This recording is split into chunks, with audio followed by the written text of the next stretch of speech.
Welcome back, students. So let's continue with the halogens and their compound. Halogens and their compounds. So we are in the last parts of the group P block elements, and here we are going to discuss about the halogens and their compounds. So in the halogens, we are going to discuss about the chlorine atom. Okay, we are going to discuss about the chlorine atom, and it was first discovered by C.W. Scheel. Okay, C.W. Scheel, and it was done by him in 1774. How he has discovered that Cl is present? He has discovered it by the action of HCl on manganese oxide. Then in 1810,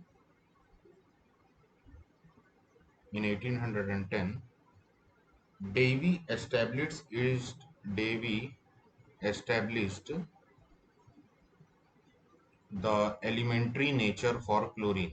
Okay, the elementary nature for chlorine and named it as chlorine on the account of the Greek word that is chloros, that means yellowish green, because the chlorine is a yellowish green gas. Okay, also the bleaching action of chlorine was discovered by Scheele only. Okay, it was discovered by Scheele and was put into technical use by Berthollet at around 1785. It was its bleaching effect was technically technically put into use. Okay, it was put into use. So this was the discovery of the chlorine, how chlorine element has been discovered of. Now let's see the occurrence. So as chlorine is a very reactive element, okay, it is one of the reactive elements, and is not present in free state. Okay, it is not present in free state, and it constitutes about 0.19% of the lithosphere. Okay, it constitutes about the 0.19% of the lithosphere. Generally, the sodium chloride,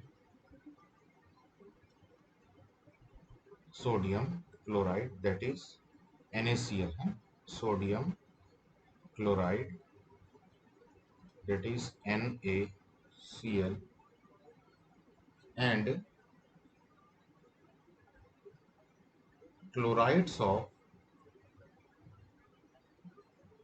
alkali metals and other alkaline earth metals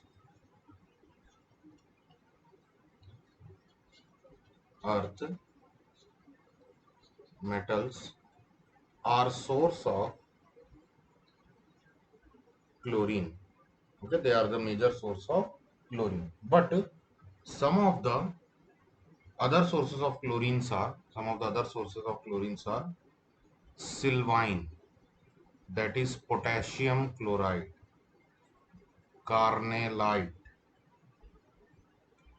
that is a complex salt or double salt of chlorine, in which KCl, MgCl2 and 6H2O is present. These are the double salt for chlorine, from which we can easily obtain the chlorine element.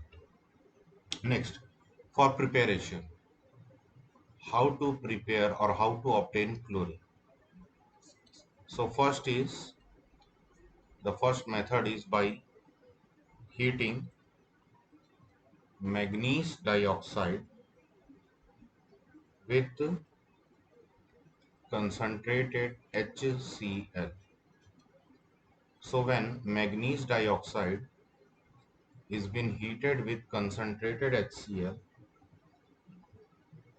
manganese chloride plus chlorine plus 2H2O will be formed out. Okay. Next, 4NaCl plus MnO2 plus 4H2SO4. It will also give MnCl2 plus 4NaHSO4 sodium hydrosulfate plus 2 water molecules and Cl2 gas will be released out. So this is generally a laboratory method. Okay, it is generally a laboratory method, and equal amount of NaCl and manganese dioxide are finely grounded and then taken in a round bottom flask where concentrated sulfuric acid is poured from a tap funnel and reaction mixture is being heated gently. Then greenish yellow vapors of chlorine gas rises up and are collected in a displacement, okay, upward displacement of air. Next method is the by action of HCl on KMNO4 or K2CO3, sorry, K2Cr2O7, potassium dichromate, that is K2Cr2O7. So 2 KMNO4 plus 16 HCl gives 2 KCl plus 2 MnCl2 plus 8 H2O plus 5 Cl2. Okay, and when it is reacted with potassium dichromate, then the reaction will be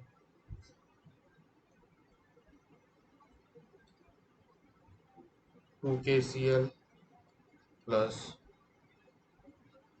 chromyl chloride plus 7 H2O plus 3 Cl2 will be released out. Next, manufacture of chlorine. Okay, how it is manufactured in industrially it is manufactured, or what is the industrial method for manufacturing of chlorine. So it is done by Deacons process. Okay, it is done by Deacons process where HCl is oxidized in the atmospheric air in the presence of CuCl2, okay, in the presence of copper chloride and catalyst at 723 Kelvin, and it will produce 2Cl2 and 2H2O gas. It is a reversible reaction, and hence catalysts such as CuCl2 with didium oxide, okay, didium oxide as promoter, it has been taken. Next is the electrolytic method also. One electrolytic method is also there to obtain the chlorine gas or chlorine ions. So chlorine is obtained by electrolysis of brine solution, that is electrolysis of brine solution, that is NaCl solution. Okay, NaCl solution. So here at anode, the chlorine ions, they will release the electron, and two chlorine ions will combine with each other to form Cl2. While at cathode,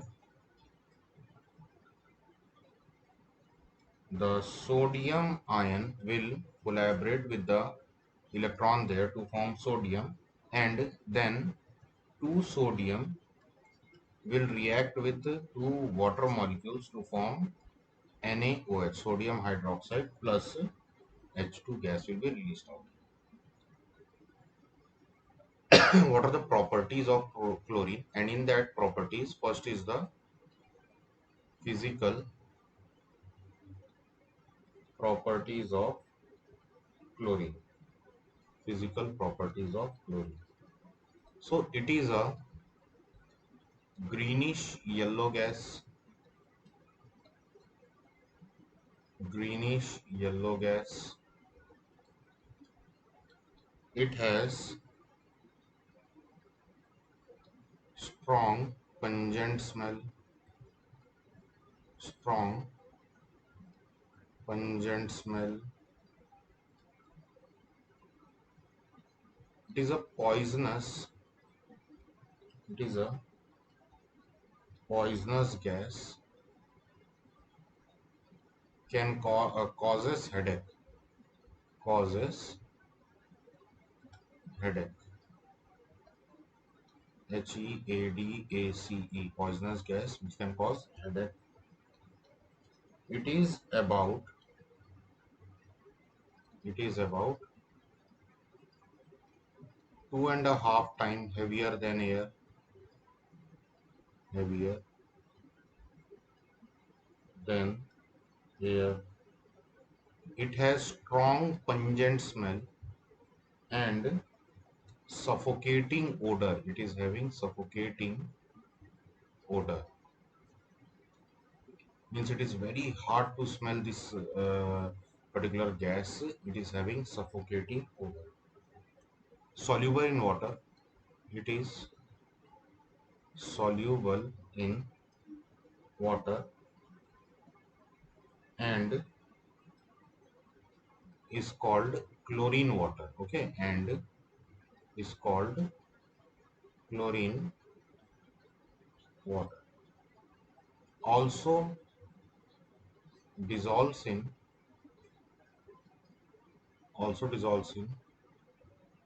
CCl4.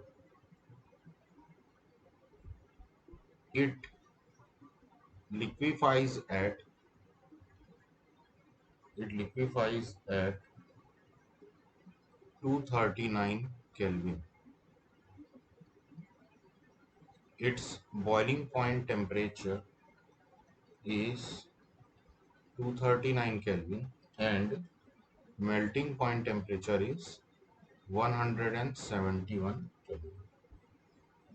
Now let's see the chemical properties for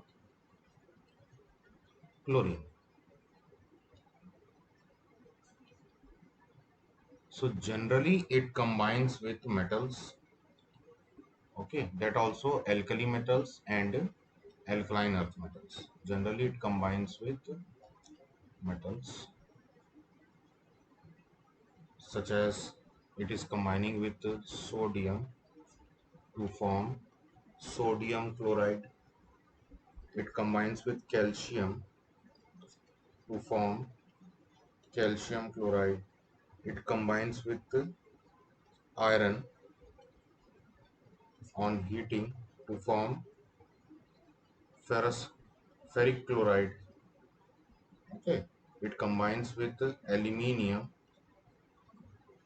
on heating to form aluminium chloride. Also it combines with non-metals. Okay, combination of Cl with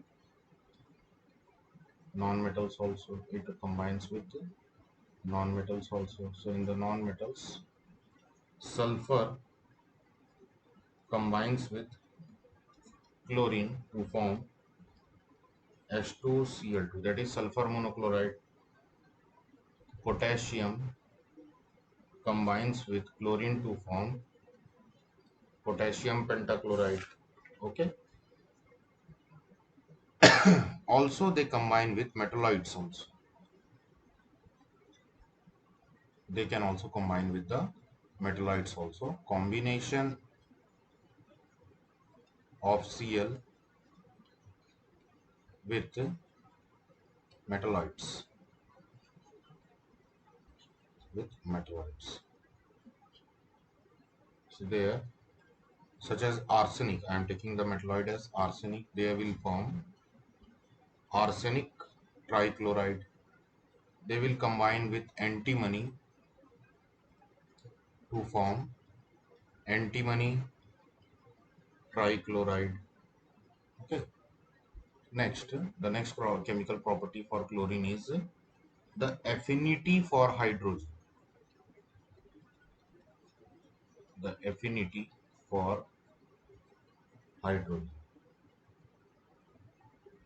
The chlorine atom possesses high affinity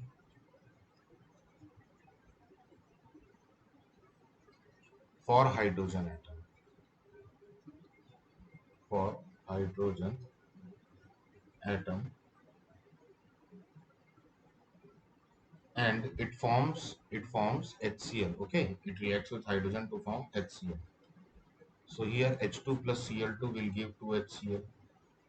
If hydrogen sulfide gas is there and chlorine gas is there, then the chlorine will replace hydrogen there and it will form HCl with sulfur. If C10H10, okay, is there, then that is turpentine oil.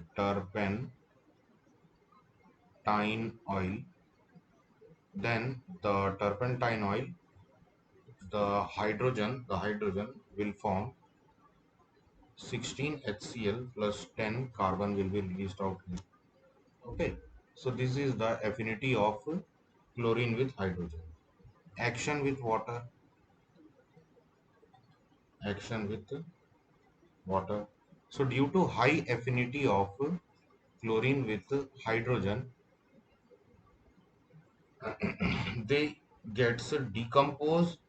They decompose the water in the presence of sunlight to produce HCl. Okay, so they can easily decompose the water in the presence of sunlight to form HCl.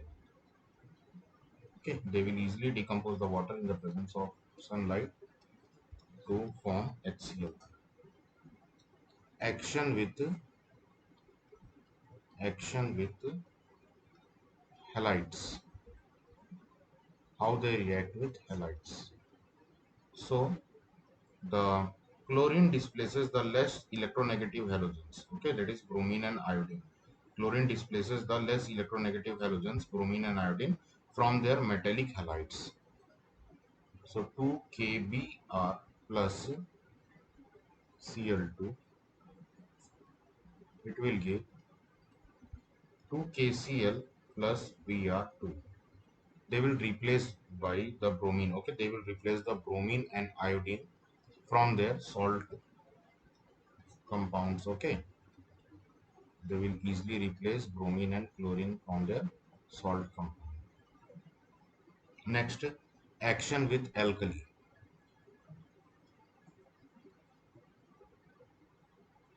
Action with alkali. So for action with alkali, 2NaOH plus Cl2, which is diluted in the cold condition, in the cold condition,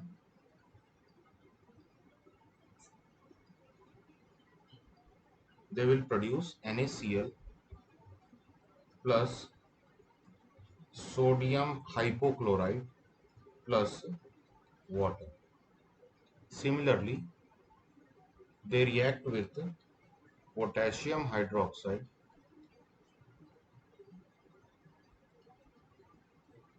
in cold condition to produce KCl, potassium hypochlorite, and water.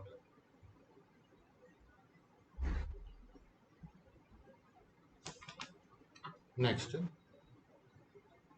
reaction with ammonia. Reaction with ammonia. how chlorine reacts with ammonia. So when ammonia is reacted with chlorine, they will produce ammonium chloride. Okay, they will produce ammonium chloride there. So here excess of ammonia will be reacting with the chlorine gas here to form ammonium chloride. But if ammonium chloride, but if ammonia is reacted with excess of chlorine, then nitrogen trichloride, okay, nitrogen trichloride, which is one of the explosive substance, it will be formed out.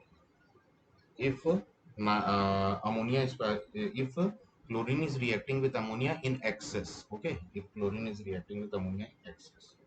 Now as an oxidizing agent, okay, how chlorine acts as an oxidizing agent. So as it has the property to obtain to get the electrons, okay, to accept the electrons, so it has the property to combine with the oxygen and to oxidize the other elements, okay. So it is very a good oxidizing agent. It is very good oxidizing agent.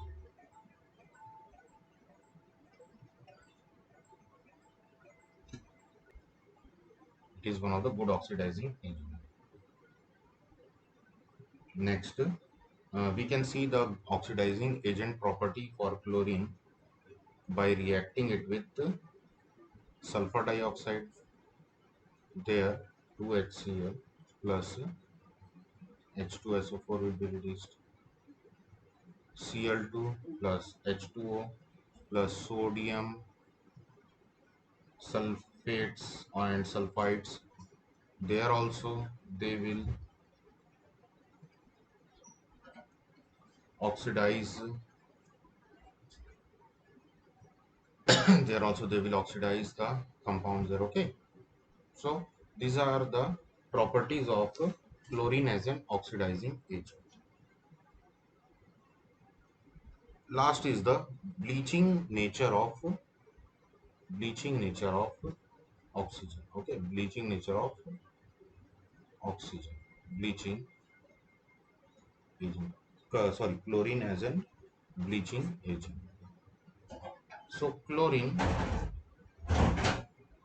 bleaches natural coloring matters of green leaves, also the flowers, indigo, litmus in the presence of water. It bleaches action is due to its ability to oxidize the coloring matter to colorless matter. Okay, it can easily oxidize the coloring matter to the colorless matters. And this particular property is termed as the bleaching property of chlorine. Okay, it is termed as the bleaching property of chlorine. The coloring matter will react with this oxygen and will convert into colorless matter. Chlorine bleaches only in the presence of water. Okay, the bleaching property of chlorine is only observed, or it is activated only in the presence of water. Okay, and dry chlorine cannot bleach. Since chlorine bleaches by oxidation, the bleaching action of chlorine is permanent. It has a permanent action. It does not has a temporary bleaching action. It has a permanent action. During bleaching by chlorine, HCl is produced. Delicate articles will be easily get destroyed by this HCl. Let's see the uses of the chlorine. So first, industrially,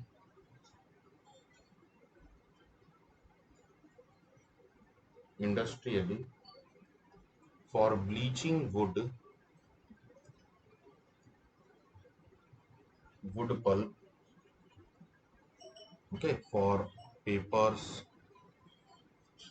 and rayon, for cotton's bleaching, for textiles bleaching, okay, it is being used industrially. For manufacturing of for manufacturing of dyes, drugs, refrigerants, okay, refrigerants, etc.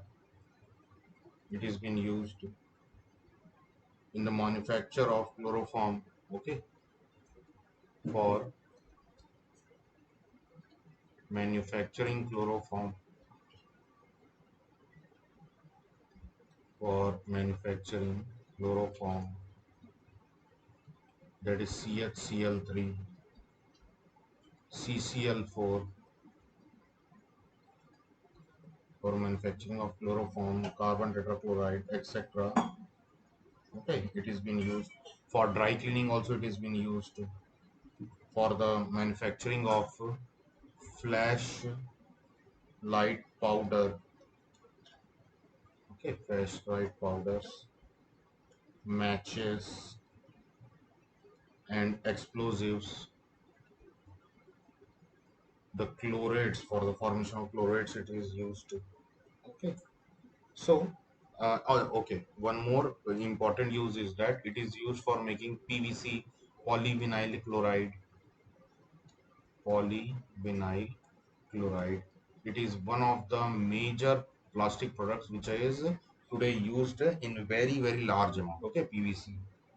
Then in the production or in the manufacture of DDT, an insecticide, an important insecticide.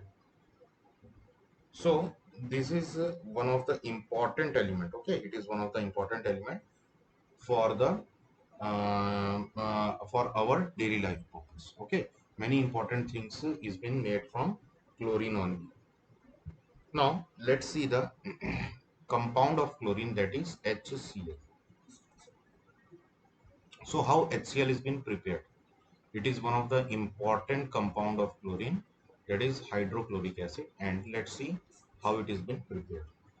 So in laboratory we can prepare it by action of sodium fluoride with concentrated sulfuric acid, and heating that particular solution we will get sodium hydrosulfate with HCl. Also, NaCl can be prepared out by treating it with NaCl with sodium hydrosulfate at 823 Kelvin. Sodium sulfate will be formed with HCl. Okay, HCl gas is dried by passing the concentrated sulfuric acid through. On industrial scale, HCl is produced by, on industrial scale means method, industrial method for HCl manufacturing, HCl manufacturing is by heating, concentrated H2SO4 and NaCl in Muffle furnace. Okay, in Muffle furnace they are being heated to produce HCl. What are the physical properties of HCl? Let's see the physical properties of HCl. It is a colorless gas,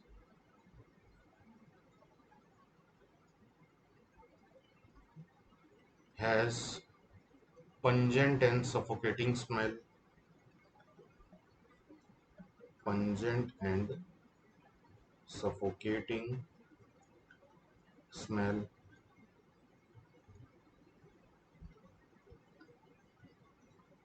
highly soluble in water, highly soluble in water, and in aqueous state is called hydrochloric acid, and in aqueous state is called HCl acid.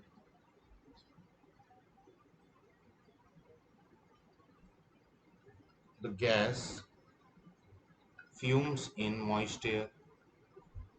Okay, it fumes in moist air. It is heavier than water.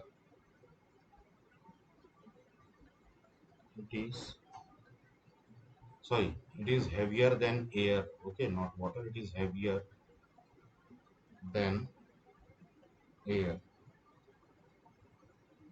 It liquefies at, it liquefies at temperature of 189 Kelvin,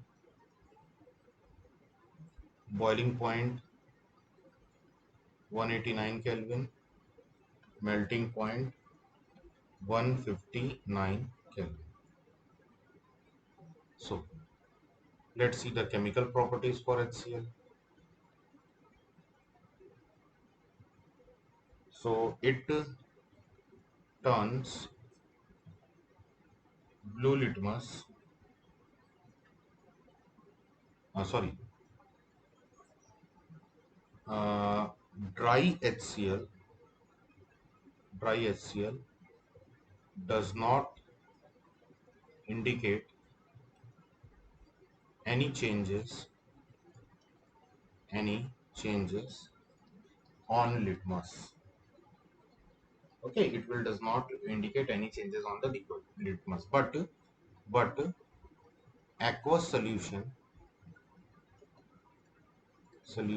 of HCl is acidic and turns blue litmus to red, blue litmus to red.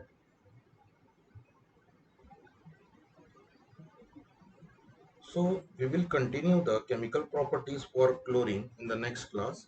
For today's class, we are concluding here only that the reaction of the action of HCl gas with the litmus and aqueous HCl with the litmus. So for today class, I am ending the class here only. We will continue it in the next class. Thank you.